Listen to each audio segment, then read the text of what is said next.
इस वीडियो में हम डिस्कस करेंगे कोड ऑफ क्रिमिनल प्रोसीजर 1898 है हमारे पास। पार्ट 5 है information to police and their parts to investigate. इससे प्रीवियस वीडियो में हमने डिस्कस किया था सेक्शन 154 से लेकर सेक्शन 164 तक। अब इस वीडियो में रिमेनिंग जो सेक्शन हैं इस चैप्टर के वो हम डिस्कस करेंगे।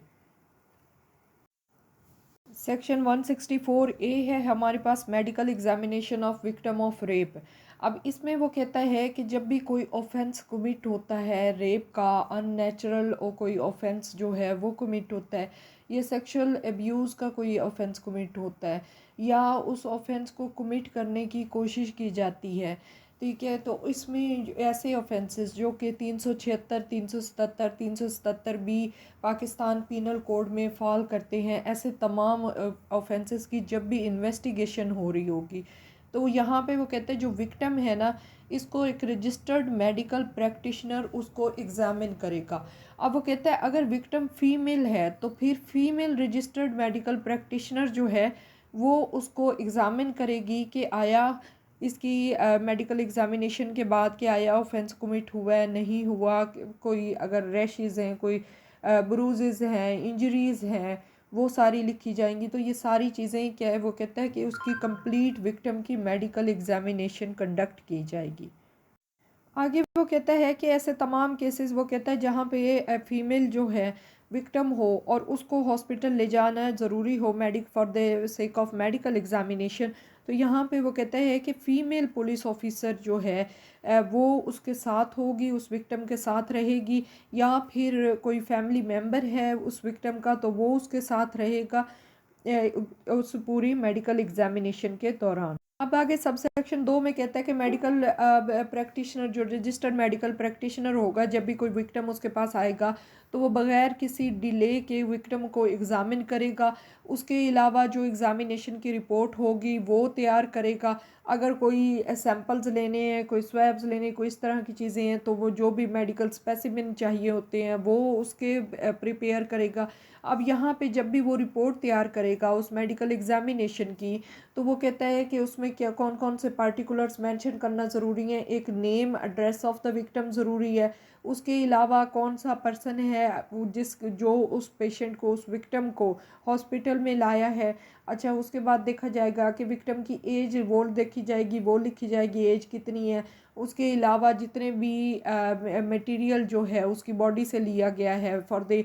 डीएनए प्रोफाइलिंग, या जो स्पेसिमेन लिए गए हैं वो मेंशन किए जाएंगे। मार्क ऑफ इंजरी अगर उसकी कोई बॉडी पे है तो वो बताया जाएगा। फिर जनरली उस विक्टिम की जो मेंटल कंडीशन है वो बताई जाएगी कि आया शी इज़ इन ट्रॉमा और उस शॉक में तो नहीं है, ही या शी जो भी है वो ट्रॉमा में, शॉक में तो नहीं है, उसकी मेंटल जो कंडीशन है वो कैसी है वो लिखी जाएगी। उसके अलावा वो कहता है कि दूसरे तमाम पार्टिकुलर्स जो हैं उनकी रीज़नेबल डिटेल जो है वो लिखी जाएगी। आगे वो कहता है कि इस रिपोर्ट में प्रिसाइजली जो है वो एक कंक्लूजन जो डॉक्टर होगा वो एग्जामिनेशन के बाद एक कंक्लूजन प्रिसाइजली वो वहाँ पे देगा। डॉक्टर है उसकी ओपिनियन एंड में लिखी जाएगी। यहाँ पे वो कहता है कि रिपोर्ट जो है उसमें विक्टिम की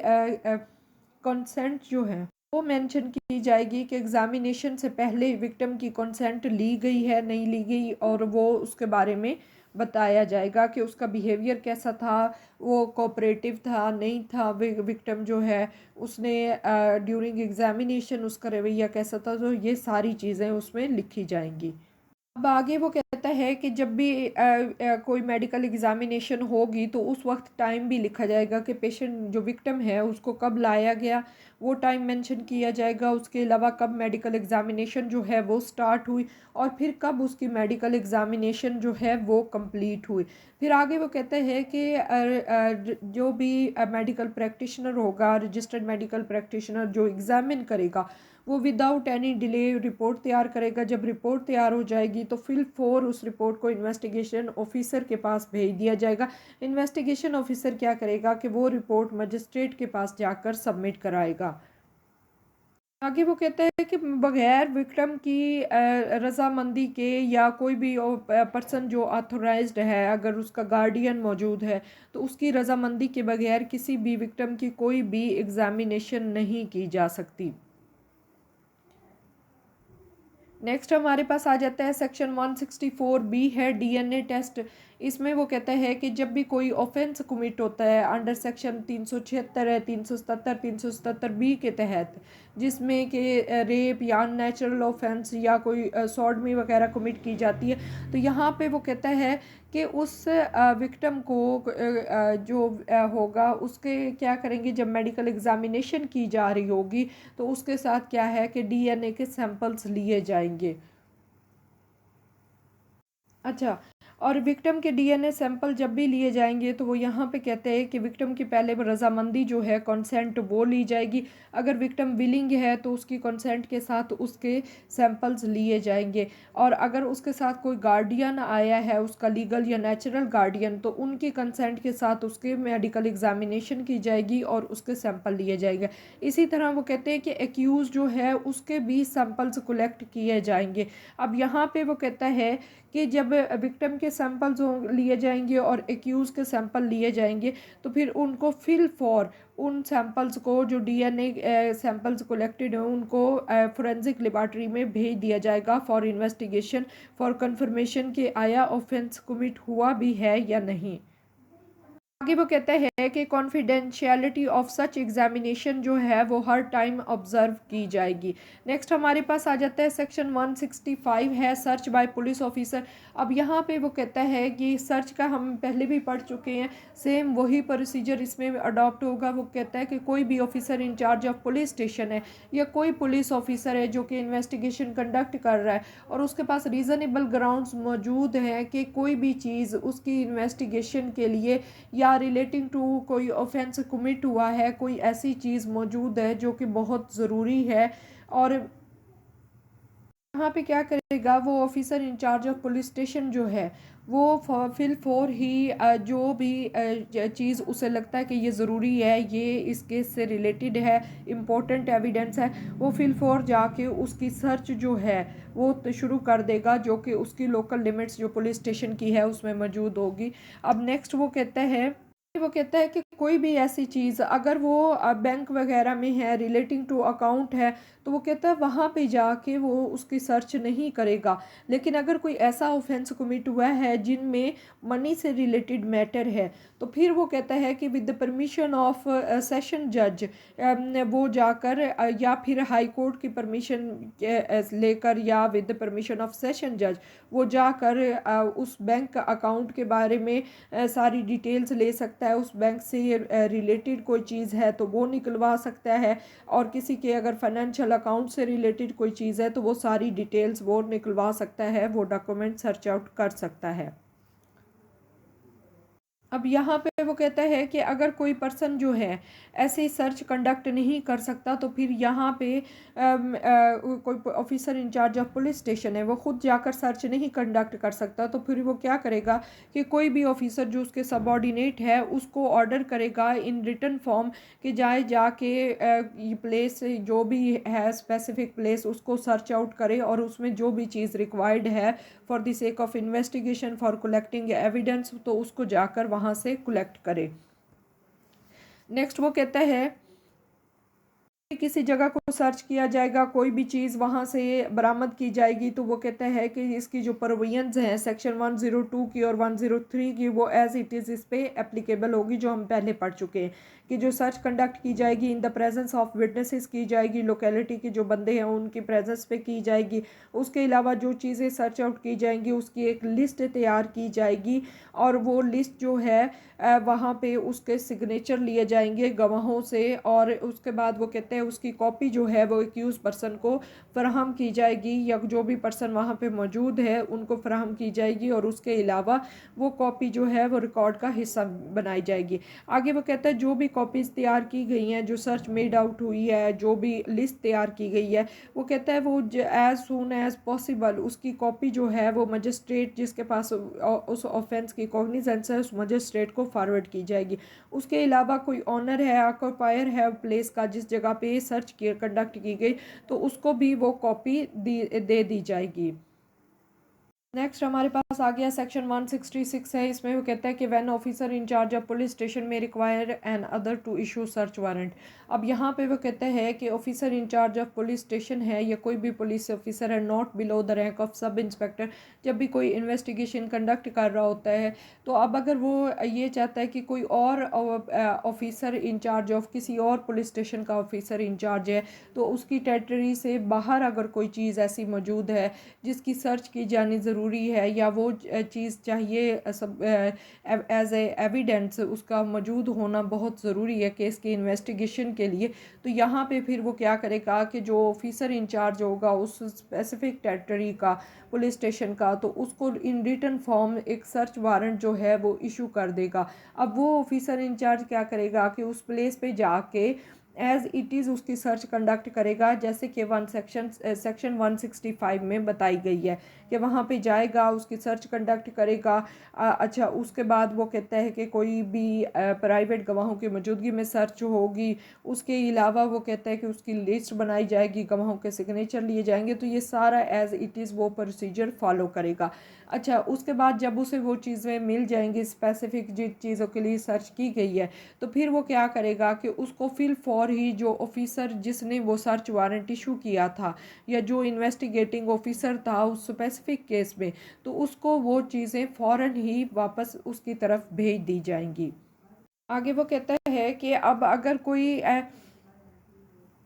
ऐसी एविडेंस मौजूद है कि अगर officer in charge of police station जो है जो इन्वेस्टिगेशन कंडक्ट कर रहा है उसे लगता है कि अगर वो इस प्रोसेस में जाएगा कि दूसरे पुलिस ऑफिसर को पहले वारंट इशू करेगा फिर उसे भेजेगा कि जाए वो सर्च करे उस प्लेस में, तो इस सब में उसे लगता है कि एविडेंस जो है वो डिस्ट्रॉय हो जाएगी या देयर इज़ पॉसिबिलिटी कि उस एविडेंस को छुपा लिया जाए, कंसील कर लिया जाए, तो यहाँ पे वो ऑफिसर क्या करेगा कि वो खुद जाकर उस प्लेस का सर्च करेगा और वहाँ पे कोई भी चाहे वो किसी और भी पुलिस स्टेशन की लिमिट में आती हो वो उसको जाके सर्च आउट करेगा और जो भी चीज़ उसे रिक्वायर्ड होगी उस स्पेसिफिक केस से रिलेटेड तो वो उसको फाइंड आउट करेगा। अब वो कहता है जो ऑफिसर जो है जो सर्च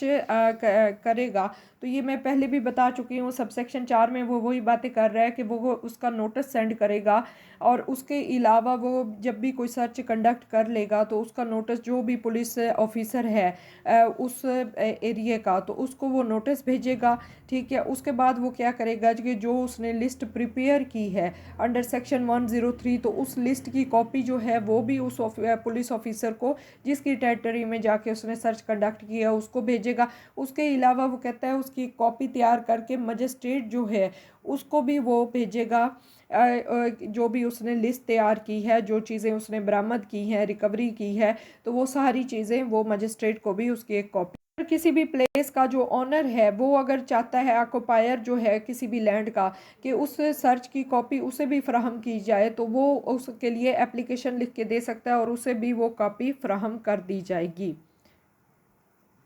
नेक्स्ट हमारे पास आ गया सेक्शन 167 है procedure when investigation can not be completed in 24 hours. अब ये सेक्शन 167 जो है ये रिमांड को डील करता है। अच्छा, यहाँ पे मैंने आपको पहले बताया कि हम सेक्शन वाइज चल रहे हैं तो इसको मैं यहाँ पे इसको हम डिस्कस करेंगे, लेकिन उसके अलावा जो रिमांड है जो उसके क्रॉस रेफरेंसेस के साथ उसका एक अलग लेक्चर बनाकर वो भी मैं अपलोड कर दूँगी। अब यहाँ पे वो कहता है कि सेक्शन 167 के तहत क्या प्रोसीजर होता है जब इन्वेस्टिगेशन 24 घंटे में कंप्लीट नहीं होती। तो इसमें वो कहता है कोई भी पर्सन जब उसे अरेस्ट किया जाता है या डिटेन किया जाता है तो ये कंपलसरी होता है कि 24 घंटे के अंदर अंदर पुलिस ऑफिसर जो है जिसने उसे अरेस्ट किया है वो मजिस्ट्रेट के सामने पेश हो। अब अगर कोई ऐसा ऑफेंस कमिट हुआ है जिसमें वो कहता है कि 24 घंटे के अंदर इन्वेस्टिगेशन नहीं कंप्लीट हो पा रही तो फिर यहाँ पे वो क्या करेगा कि वो जाएगा मजिस्ट्रेट के सामने उसको अपनी रीजंस देगा कि किन किन ग्राउंड्स पे वो चाहता है कि फर्दर इसको पुलिस कस्टडी में इस बंदे को रखा जाए। तो उसके बाद वो जो भी रीजंस प्रोवाइड करेगा या जो उसने एंट्रीज की हुई है एक अपनी डायरी में, पुलिस वाले एक डायरी तैयार करते हैं ना जैसे जैसे इन्वेस्टिगेशन करते हैं तो डे टू डे वो अपनी अपनी एक डायरी तैयार करते जाते हैं। उसमें वो ज़िम्नियाँ जिसको हम बोलते हैं, उसमें वो लिखते जाते हैं कि उन्होंने कौन कौन सी इन्वेस्टिगेशन कंडक्ट की है।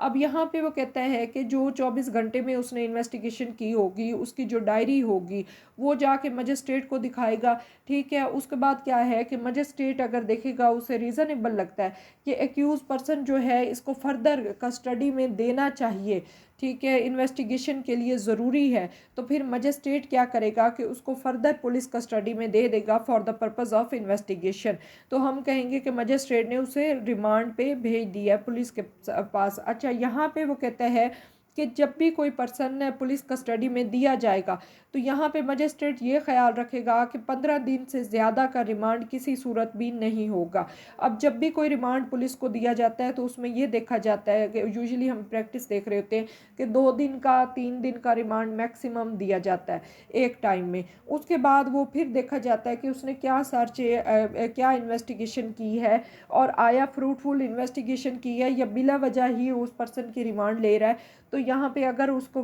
मजिस्ट्रेट को लगता है कि ये जो इन्वेस्टिगेशन कंडक्ट हुई है ये फ्रूटफुल है और फर्दर जो प्रोसीडिंग है इस पे और ये बहुत ज़रूरी है केस के लिए, तो फिर वो उसकी फर्दर रिमांड ग्रांट कर सकता है। अदरवाइज़ जो मजिस्ट्रेट है उसको जुडिशल पे भेज देगा। अब जब भी मजिस्ट्रेट किसी भी पर्सन की रिमांड जो है पुलिस को देगा, तो वो यहाँ पे क्या करेगा कि रीज़न लिखेगा कि इन इन वजूहात की बिनाद पर इस पर्सन की रिमांड जो है वो पुलिस को दी जा रही है। फिर आगे वो कहता है कि जब भी कोई रिमांड वो ग्रांट करेगा पुलिस को, तो उसमें वो एक कॉपी ऑर्डर की जो है वो सेशन जज की तरफ भी उसको फॉरवर्ड करेगा। फिर आगे वो कहता है कि कोई अगर फ़ीमेल है तो फीमेल की वो रिमांड किसी सूरत भी नहीं देगा, सिवाय इसके कि कोई कत्ल का मुकदमा हो या कोई डकैती हो या कोई ऐसी रीज़न्स हो जिसमें संगीन किस्म का कोई जराइम कमिट किए गए हों, तो वहाँ पे फ़ीमेल की रिमांड दी जाएगी। अदरवाइज़ उसकी फ़ीमेल की रिमांड पुलिस को नहीं दी जाएगी, बल्कि उसे फिलफौर ही जुडिशल में भेज दिया जाएगा। अगर कोई फीमेल है तो उसकी इन्वेस्टिगेशन की जानी ज़रूरी है, तो वो यहाँ पे कहता है फीमेल पुलिस ऑफिसर की मौजूदगी में जो जेल होगी वहाँ पे जाके वो इन्वेस्टिगेटिंग ऑफिसर उसकी इन्वेस्टिगेशन कंडक्ट कर सकता है। फीमेल जो है जिसकी इन्वेस्टिगेशन ज़रूरी है, तो यहाँ पे वो कहता है कि जब भी उसे कोई कत्ल के मुकदमे में, डकैती में, संगीन जुर्म में जब भी उसको इन्वेस्टिगेशन उसकी अलाउ की जाएगी, तो यहाँ पे वो कहता है जो ऑफिसर इंचार्ज होगा प्रिजन का वो अप्रोप्रिएट अरेंजमेंट्स बनाएगा कि पुलिस ऑफिसर जाकर उस फीमेल के उसकी जो इन्वेस्टिगेशन है वो प्रॉपर तरीके से कंडक्ट कर सके। फिर आगे वो कहते हैं कि अगर कोई ऐसी सर्कमस्टांसेस पैदा हो जाती हैं कि जिनमें ज़रूरी है कि उस फीमेल को किसी भी जगह पे ले जाना ज़रूरी हो for the sake of investigation, जैसे कोई आला कत्ल बरामद करना है या कोई भी ऐसी चीज़ जो उसने छुपाई हो स्पेसिफिक जगह पे और बाद में वो कहे कि मैंने फ़लाँ जगह पे फ़लाँ चीज़ छुपा के रखी है जो कि ज़रूरी हो, उस केस में बहुत इम्पॉर्टेंट हो, तो यहाँ पे वो कहते हैं कि फिर जो फीमेल है उसको अगर बाहर ले जाना होगा तो साथ में एक मजिस्ट्रेट से वो परमिशन लेंगे। दूसरा वो उसके साथ फीमेल जो पुलिस ऑफिसर होगी वो उसके साथ जाएगी और वो कहते हैं कि ये दिन की रोशनी में होगा, ये मगरिब के बाद और सनसेट से पहले, ये सनसेट के बाद और सनराइज से पहले ये किसी भी फीमेल को बाहर नहीं ले जाया जा सकता for the sake of investigation. आगे वो कहते हैं अब हमारे पास एक आ गई है जजमेंट केस लॉ, हम डिस्कस कर लेते हैं। ये गुलाम सरवर केस लॉ है, ये बहुत इंपॉर्टेंट है। 1984 PCRLJ 2588। अब इसमें क्या है कि वो कहता है कि गाइडलाइन दी गई थी कि रिमांड किस तरह दी जाएगी। अब वो कहता है कि मजिस्ट्रेट जो है वो बगैर किसी एक्सेप्शनल और स्ट्रॉन्ग ग्राउंड के किसी भी पुलिस ऑफिसर को किसी भी एक्यूज़ की रिमांड नहीं देगा। फिर वो कहता है जब भी मजिस्ट्रेट कोई रिमांड देगा तो वो उसकी रीज़न जो हैं वो रिकॉर्ड करेगा। उसके अलावा जब वो रिमांड ग्रांट करेगा तो उसकी एक कॉपी जो है वो सेशन जज को देगा। आगे वो कहता है जब 15 दिन गुजर जाएंगे तो मजिस्ट्रेट पुलिस को कहेगा कि वो कंप्लीट या इनकम्प्लीट जो भी चालान है वो सबमिट कराएं। अगर पुलिस ऑफिसर जो है यहाँ पे वो कहते हैं कि उसके अलावा वो साथ में जो कोई भी एक्यूज पर्सन होगा तो उसका फर्दर रिमांड जो है वो मजिस्ट्रेट किसी सूरत में भी ग्रांट नहीं करेगा। भी कोई रिमांड ग्रांट किया जाना है, तो यहाँ पे ये ज़रूरी है कि मजिस्ट्रेट जब भी कोई रिमांड ग्रांट करेगा तो सफिशेंट एविडेंस जो है उसकी तसल्ली करेगा कि आया वाकई ही इसमें से कोई एविडेंस मिल रही है, कुछ शहादतें कलेक्ट हो रही हैं, या ऐसे ही पुलिस उसकी कस्टडी के लिए उसको अपने पास रखने के लिए रिमांड ले रही है। फिर आगे वो कहता है कि कोई भी एक्यूज पर्सन जो है जब भी उसकी रिमांड दी जानी है तो उसका मजिस्ट्रेट के सामने पेश होना ज़रूरी है। अब अगर वो मजिस्ट्रेट के सामने पुलिस उसको मुलजिम को पेश नहीं करेंगी तो मजिस्ट्रेट उसकी रिमांड जो है वो नहीं देगा। वो कहता है मजिस्ट्रेट जब भी कोई रिमांड देनी हो तो वो अपनी रेजिडेंस पे कभी भी किसी मुलजिम की रिमांड नहीं देगा। दूसरा, अगर मुलजिम कोई भी ऑब्जेक्शन जो है वो उसको रेज़ करने की परमिशन होगी, फिर वो कहता है कि मजिस्ट्रेट जब भी रिमांड दे रहा होगा तो उससे पहले, रिमांड से पहले पुलिस फाइल जो है उसको देखेगा, आया उसमें सफिशेंट एविडेंस मौजूद है या नहीं मौजूद, तो उसके बाद उसको फर्दर रिमांड दी जाएगी। आगे वो कहता है कि कोई भी इन्वेस्टिगेशन जो कंडक्ट की जाएगी उसको एक तो मजिस्ट्रेट उस इन्वेस्टिगेशन को देखेगा, अगर उसे लगता है कि कोई इन्वेस्टिगेशन नहीं है, कोई फ्रूटफुल नताइज नहीं आ रहे, तो फिर वो फर्दर रिमांड को रिफ्यूज़ कर देगा, फर्दर रिमांड नहीं देगा। उसके बाद वो कहते हैं जैसे ही इनकम्प्लीट चालान आएगा तो उसके फ़ौरन बाद ही ट्रायल स्टार्ट हो जाएगा। उसके अलावा वो कहते हैं कि कोई भी चालान अगर 2 माह के अंदर अंदर नहीं आता तो मजिस्ट्रेट क्या करेगा कि वो मैटर सेशन जज को रिपोर्ट करेगा। उसके अलावा जो एसपी पुलिस ऑफ डिस्ट्रिक्ट है उसको भी नोटिस भेजा जाएगा। स्टेट कभी भी कोई भी ऐसा रिमांड नहीं देगा जो just for the sake of corporation of police होगा, और उसके अलावा वो कहते हैं जब भी कोई रिमांड देगा तो उसके साथ उसकी रीज़न लिखेगा। आगे हमारे पास केस लॉ आ जाता है 2000 PCRLJ 1576 है। इसमें वो कहता है कि जब भी कोई फिजिकल रिमांड दिया जाएगा तो वो कहता है ये टेरिटोरियल जुरिस्डिक्शन से कनेक्टेड है। फिजिकल रिमांड जब भी ग्रांट किया जाएगा तो वो एरिया मजिस्ट्रेट जो है वो ग्रांट करेगा। अगर इलाका मजिस्ट्रेट वहाँ पे नहीं है तो उसकी एब्सेंस में जो भी ड्यूटी मजिस्ट्रेट बैठा होगा वो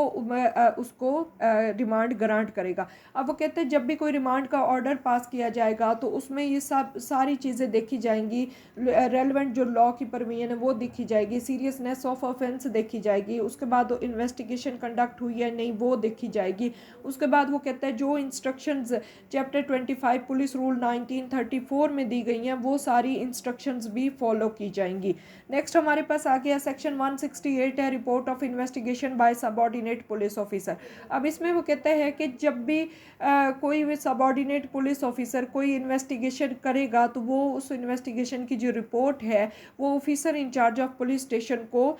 उसकी रिपोर्ट करेगा। नेक्स्ट हमारे पास आ गया सेक्शन 169 है, release of accused when evidence deficient. अब यहाँ पे वो कहता है कि अगर इन्वेस्टिगेटिंग ऑफिसर जो है ड्यूरिंग इन्वेस्टिगेशन उसे पता चलता है, या officer in charge of police station है उसे पता चलता है कि कोई भी सफिशेंट एविडेंस मौजूद नहीं है मुलजिम के खिलाफ, और कोई भी रीज़नेबल ऐसा ग्राउंड नहीं है जहाँ पे ये सस्पिशन हो कि आया इस मुलजिम ने ये ऑफेंस कमिट किया है, तो यहाँ पे वो कहता है कि वो सारे जो भी ग्राउंड्स होंगे रीज़नेबल ग्राउंड, वो मजिस्ट्रेट को वो एक्यूज़ की तरफ से जो भी ग्राउंड्स होंगे रीज़नेबल के सफिशेंट एविडेंस नहीं मिली है तो वो मजिस्ट्रेट को वो सारे ग्राउंड्स दिए जाएंगे। उसके बाद जो ऑफिसर इंचार्ज होगा वो किसी भी पर्सन को रिलीज़ कर सकता है on executing a bond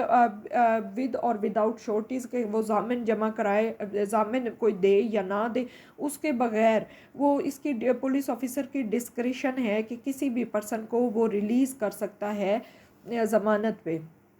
next हमारे पास आ गया सेक्शन 170 है, वो कहता है case to be sent to magistrate when evidence is sufficient. अब यहाँ पे वो कहता है कि जब कोई भी officer in charge of police station है कोई इन्वेस्टिगेशन कंडक्ट करता है किसी भी ऑफेंस की, और यहाँ पे उसे लगता है कि सफिशिएंट एविडेंस मौजूद है, रीज़नेबल ग्राउंड मौजूद है कि इस पर्सन ने वो ऑफेंस कमिट किया है, तो फिर यहाँ पे वो क्या करेगा कि फिल फोर जो एक्यूज़ है अंडर कस्टडी जो मौजूद है उसको मजिस्ट्रेट के सामने पेश करेगा। उसके ही साथ क्या है कि जो पुलिस रिपोर्ट है वो पेश की जाएगी, और इस एक्यूज पर्सन को जो भी उसका ट्रायल है और ट्रायल की तरफ उसे भेज दिया जाएगा। कोई एक्यूज पर्सन है जिसको रिलीज़ किया जा रहा हो तो यहाँ पे वो कहता है कि उससे सिक्योरिटी ले ली जाएगी कि वो जब भी केस की पेशी होगी तो वो मजिस्ट्रेट के सामने पेश होगा। आगे वो कहता है कि कोई भी ऑफिसर इंचार्ज है पुलिस स्टेशन का, तो यहाँ पे वो कहता है कि जब भी कोई मजिस्ट्रेट के सामने मुलजिम को पेश करेगा, तो जो भी उससे रिकवरी, कोई आर्टिकल, कोई वेपन वगैरह कुछ भी बरामद हुआ है, तो वो भी मजिस्ट्रेट के सामने पेश किया जाएगा। अगर कोई कंप्लेनेंट है या कोई भी पर्सन है जो कि उस केस की सरकमस्टांसेस से ही इज़ फुली अवेयर्ड, तो उस पर्सन को भी साथ पेश किया जाएगा। अगर वो मुलजिम या कोई भी पर्सन जिसको कोई बॉन्ड लेकर, छोटी लेकर उसको रिलीज़ किया गया है, तो यहाँ पे वो कहता है कि वो भी मजिस्ट्रेट के सामने रखा जाएगा। और उसके अलावा वो कहता है कि जब भी कोई बॉन्ड एग्जीक्यूट होगा, तो फिर वो कहते हैं कि वो जो पर्सन है जो बॉन्ड एग्जीक्यूट करवाएगा, तो उसकी कॉपी भी उसे दी जाएगी। अब आगे वो कहता है सेक्शन 171 में कि complainants and witnesses not to be required to accompany police officer. अब सेक्शन 170 में हमने देखा था कि कोई भी कंप्लेनेंट है या विटनेसेस हैं, तो वो अगर मजिस्ट्रेट के सामने नहीं भी पेश होते, तो अपना कोई बॉन्ड एग्जीक्यूट करवा देते हैं कि हम हर पेशी पे पेश होंगे, तो वो सफिशेंट होता है। अब यहाँ पे 171 में कहता है कि ये ज़रूरी नहीं है कि कोई भी कंप्लेनेंट और विटनेस जो है वो कोर्ट के सामने उसको पेश किया जाए, और वो जब भी पुलिस ऑफिसर पेश हो तो वो उसके साथ ज़रूर है कि वो पेश हो। लेकिन उसके बाद कंप्लेनेंट और विटनेसेस जो हैं कोई भी बॉन्ड जो है वो एग्जीक्यूट करवाएंगे कि वो हर पेशी पे इसके साथ पेश होंगे। लेकिन अगर वो नहीं पेश होते, तो यहाँ पे वो कहता है कि उनको कस्टडी में लेकर भी अदालत के सामने पेश किया जा सकता है। नेक्स्ट हमारे पास आ गया सेक्शन 172 है diary of proceeding in investigation. यहाँ पे वो कहता है कि हर पुलिस ऑफिसर जो कि इन्वेस्टिगेशन कंडक्ट कर रहा है, वो डे टू डे जो भी प्रोसीडिंग होगी, जो भी इन्वेस्टिगेशन होगी, वो अपनी डेली डायरी में लिखवाता जाएगा और उसके साथ जो टाइम है वो मेंशन करता जाएगा। और वो कहता है अपनी इस डेली डायरी में, जिसको हम आम ज़बान में ज़िमनियाँ भी बोलते हैं, इसमें वो कहता है कि वो ये भी मेंशन करेगा कि किस टाइम उसने इन्वेस्टिगेशन स्टार्ट की है, कब क्लोज़ की है, कौन सी जगह उसने विज़िट की है, कि किस किस जगह पर गया है, कौन सी जो सरकमस्टांसेस हैं उसके स्टेटमेंट की, वो सारी चीज़ें जो हैं वो सब मेंशन करेगा। आगे सबसेक्शन 2 में कहता है कि क्रिमिनल कोर्ट के पास इख्तियार है कि कोई भी पुलिस डायरी जो है इंक्वायरी में, ट्रायल में, वो कहता है वो उस पुलिस डायरी को, उस ज़िमनियों को खोल के वो उस क्रिमिनल कोर्ट में ले जाकर वो उसको देख सकती है। क्रिमिनल कोर्ट उसको मंगवा सकती है, उनको देख सकती है उसमें कि किस तरह उसने इन्वेस्टिगेशन कंडक्ट की है। लेकिन यहाँ पे वो कहता है कि कोई भी एक्यूज़ है या उसका कोई एजेंट है, तो वो ज़िमनियाँ नहीं मंगवा सकता, ना ही उन ज़िमनियों को देख सकता है। यहाँ पे वो कहते हैं कि जो भी पुलिस ऑफिसर जिसने वो ज़िमनियाँ लिखी होंगी, इन्वेस्टिगेशन कंडक्ट की होगी, तो वो अपनी मेमोरी रिफ़्रेश करने के लिए वो उन ज़िमनियों को देख सकता है, उनको खोल सकता है। सेक्शन 173 है हमारे पास रिपोर्ट ऑफ पुलिस ऑफिसर। इसमें वो कहता है कि जब भी कोई इन्वेस्टिगेशन कंडक्ट की जाएगी, तो वो कहता है जैसे ही वो कंप्लीट होगी, तो without any unnecessary delay officer in charge of police station जो है, थ्रू पब्लिक प्रोसिक्यूटर, वो जो रिपोर्ट तैयार करेगा, जिसको हम आम ज़बान में चालान भी कहते हैं, तो वो चालान पब्लिक सरकारी वकील के ज़रिए वो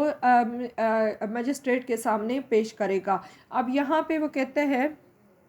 भी कोई चालान पेश किया जाएगा, तो वो 173 का जो चालान है उसकी फॉर्म ये होगी कि उसमें ऑफेंस स्टेट किया जाएगा, कौन सा ऑफेंस कमिट किया, पार्टी का नाम जो है वो लिखा जाएगा, नेचर ऑफ ऑफेंस लिखी जाएगी, जो चीज़ें बरामद हुई हैं वो लिखी जाएंगी। उसके अलावा आया मुलजिम जो है वो कस्टडी में है, उसको रिलीज़ कर दिया गया है ज़मानत पे, या फिर वो भाग गया है, जो भी उसका स्टेटस है, तो वो सारी चीज़ें उसमें मेंशन की जाएंगी। कहता है अगर कोई भी चालान 14 दिन के अंदर मुकम्मल नहीं हुआ, ठीक है, जैसे ही एफआईआर कटी उसको 14 दिन के अंदर चालान मुकम्मल नहीं हुआ, तो यहाँ पे वो कहता है officer in charge of police station जो है वो within 3 days of expiration of such period, यानी 14 एफआईआर से कटने से लेकर 14 दिन तक, उस 14 दिन के बाद जो 3 दिन होंगे, उन 3 दिन के अंदर अंदर एक इनकम्प्लीट चालान जो है वो सबमिट करवाएगा कोर्ट में in the form of interim report. Interim report जब सबमिट करवाई जाएगी, तो यहाँ पे वो कहता है कि कोर्ट के पास इख्तियार है कि उस रिपोर्ट पे वो ट्रायल स्टार्ट कर दे। आगे जो भी फर्दर इन्वेस्टिगेशन होगी वो पुलिस ऑफिसर जो है वो इन्वेस्टिगेशन कंप्लीट करेगा। उसके बाद अगर कोर्ट को लगता है कि इस इंटरम चालान पे ट्रायल स्टार्ट होना चाहिए, तो फिर कोर्ट क्या है ऑर्डर कर देगी कि ये चालान या ट्रायल जो है ये स्टार्ट हो जाए। फिर अगर उसका जब चालान कंप्लीट हो जाएगा तो वो वहाँ पे कहते हैं कि चालान कंप्लीट होने के बाद वो फिर प्रोसिक्यूटर के ज़रिए पब्लिक प्रोसिक्यूटर के ज़रिए वो चालान जो है कोर्ट में सबमिट करवाएगा। जो भी चालान कोर्ट में सबमिट करवाया जाएगा तो ये कोर्ट जो है on the application of accuse उसको इसकी जो रिपोर्ट होगी, जो चालान होगा, इसकी कॉपी फ्री ऑफ कॉस्ट जो है वो प्रोवाइड करेंगे। कोर्ट एक्यूज़ को प्रोवाइड करेगी, लेकिन इसकी कॉस्ट जो है वो कहता है पेड होगी अनलेस एंड अनटिल मजिस्ट्रेट को लगता है फॉर स्पेशल रीज़न कि इसको फ्री ऑफ कॉस्ट देनी चाहिए, तो फिर उसको फ्री ऑफ कॉस्ट वो प्रोवाइड की जाए। नेक्स्ट हमारे पास आ गया सेक्शन 174 है police to inquire and report on suicide. अब यहाँ पे वो कहता है कि कोई भी ऑफिसर इंचार्ज है पुलिस स्टेशन का या कोई भी पुलिस ऑफिसर है, तो अब जो प्रोविंशियल गवर्नमेंट जिसको इम्पावर करती है, तो वो कहता है जब भी किसी पर्सन की डेथ के बारे में उसे इत्तला मिलेगी कि उसने सुसाइड कोई सुसाइड कमिट हुआ है या फिर कि कोई पर्सन जो है उसको किसी और पर्सन ने मार दिया या एनिमल ने मार दिया या मशीनरी के ज़रिए मर गया या बाय एक्सीडेंट मर गया, तो यहाँ पे क्या है वो कहता है कि जब भी ऐसी इंफॉर्मेशन रिसीव होगी तो officer in charge of police station क्या करेगा कि वो अगर कोई ऐसे रीज़नेबल ग्राउंड्स मौजूद है, सस्पिशन मौजूद है कि ये जो ऑफेंस है किसी और पर्सन ने कमिट किया है, या हादसा नहीं है, सुसाइड नहीं है, एक्सीडेंट नहीं है, इंसिडेंट नहीं, कुछ भी नहीं है, तो यहाँ पे वो कहता है कि जाके मजिस्ट्रेट को उसकी इत्तला देगा, जो नियरेस्ट मजिस्ट्रेट होगा, कि वो उस पर इंक्वायरी करने जा रहा है, इन्वेस्टिगेशन करने जा रहा है। उसके बाद वो क्या करेगा कि जाएगा, जाके जो डिसीज्ड की बॉडी है इन द प्रेजेंस ऑफ 2 और मोर रिस्पेक्टेबल इनहेबिटेंट्स ऑफ नेबरहुड, जो गवाह हैं उनकी मौजूदगी में वो उसकी बॉडी जो है उसको इन्वेस्टिगेशन कंडक्ट करेगा, एक रिपोर्ट तैयार करेगा जिसमें उसकी ज़ाहिरी जो अपेरेंट काज ऑफ डेथ है वो लिखेगा, जो वुंड्स वगैरह हुए हैं, जो फ्रैक्चर हैं, जो ब्रूजेस हैं या कोई और मार्क्स ऑफ इंजरी हैं, कोई भी ऐसी चीज़ है जो उसकी बॉडी पे है, तो वो सारी चीज़ें वो उसकी लिखेगा और एक रिपोर्ट तैयार करेगा। अगर वहाँ पे कोई वेपन मौजूद है, कोई इंस्ट्रूमेंट मौजूद है, कोई भी ऐसी स्पेसिफिक चीज़ मौजूद है, तो वो उन सारी चीज़ों की वो लिस्ट बनाएगा, वो लिखेगा। और अगर उसे लगता है कि ये उस पर कोई निशान है स्पेसिफिक और किसी भी चीज़ के हो सकते हैं, तो उसको इन्वेस्टिगेट करके सर्च आउट करके वो भी लिस्ट में शामिल कर देगा। उसके बाद क्या करेगा कि जो रिपोर्ट तैयार करेगा पुलिस ऑफिसर, उस रिपोर्ट पे वो जो गवाह होंगे जो वहाँ पे मौजूद हैं उनके सिग्नेचर लेगा और उसके बाद जो नियरेस्ट मजिस्ट्रेट है, इलाका मजिस्ट्रेट, उसकी तरफ वो भेज दिया जाएगा। अब वो कहता है अगर कोई डाउट मौजूद है regarding the cause of death या पुलिस ऑफिसर को कोई और रीजंस हैं, उसे लगता है कि इस पर्सन का पोस्टमार्टम होना चाहिए या मेडिकल एग्जामिनेशन होनी चाहिए, तो यहाँ पे क्या है कि वो उस पर्सन को ऑटोप्सी के लिए सिविल सर्जन जो नियरेस्ट होगा वहाँ पे उसके पोस्टमार्टम के लिए उसको भेज देंगे।